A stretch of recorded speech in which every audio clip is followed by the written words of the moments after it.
In response to the pressing environment issues in Kigezi sub-region, conservationists and health experts have joined forces to address the interconnected challenges of biodiversity conservation and public health. The collaboration was formally launched during a symposium attended by key stakeholders from the fields of conservation, healthcare and community development. Dr. Adalbert Mchungozi, Regional Manager for East Africa at the International Crane Foundation ICF, emphasized the urgent need for holistic approaches that consider both environmental and human health concerns. Definitely, when population increases, it means that there is a corresponding increase in demand for food and other resources. And since we know that we depend on agriculture for all our sources of food, it means there is a corresponding increase in demand for land.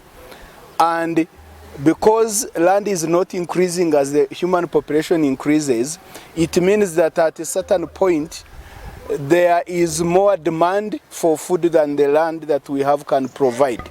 And this has forced people to encroach into fragile ecosystems like wetlands.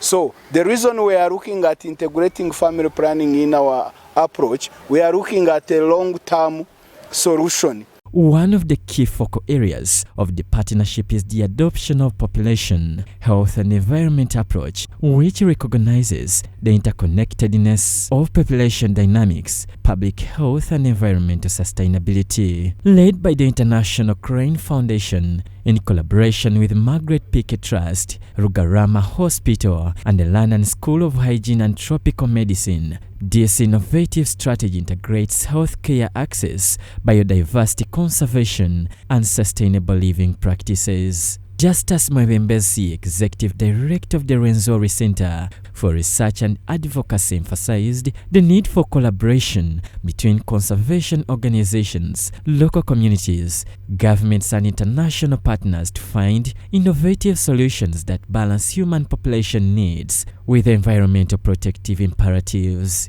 To be a healthy community, you need to look at the environment.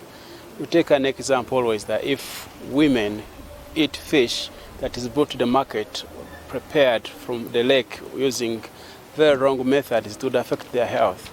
If the fishermen use chemicals to kill the fish and bring it to the market for people to consume, then they will not be healthy.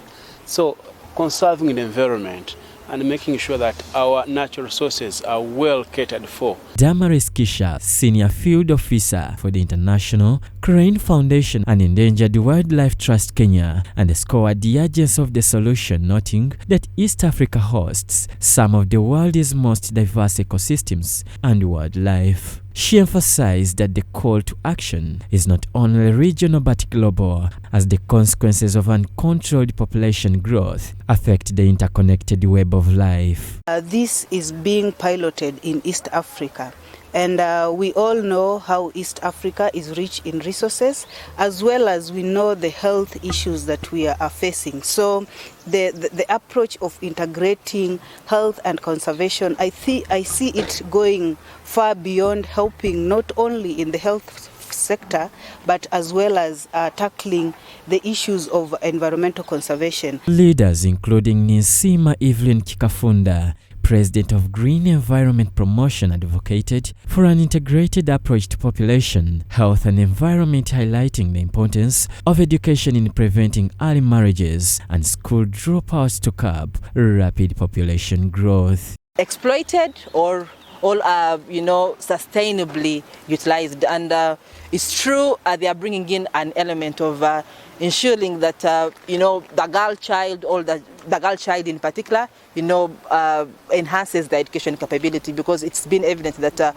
most of the children in rural areas tend to drop out from school because they do not have the sanitary pads to help them during their study sessions, learning time. Uganda's population has increased by 7.1 million people from 2016 to 2021, rising from 38.75 million to 45.85 million. As the conservationists sound the alarm over this demographic shift, there is hope that the united effort, driven by increased awareness, education and the adoption of sustainable practices, can pave the way for a future where human activities and the diverse biodiversity of East Africa can coexist harmoniously.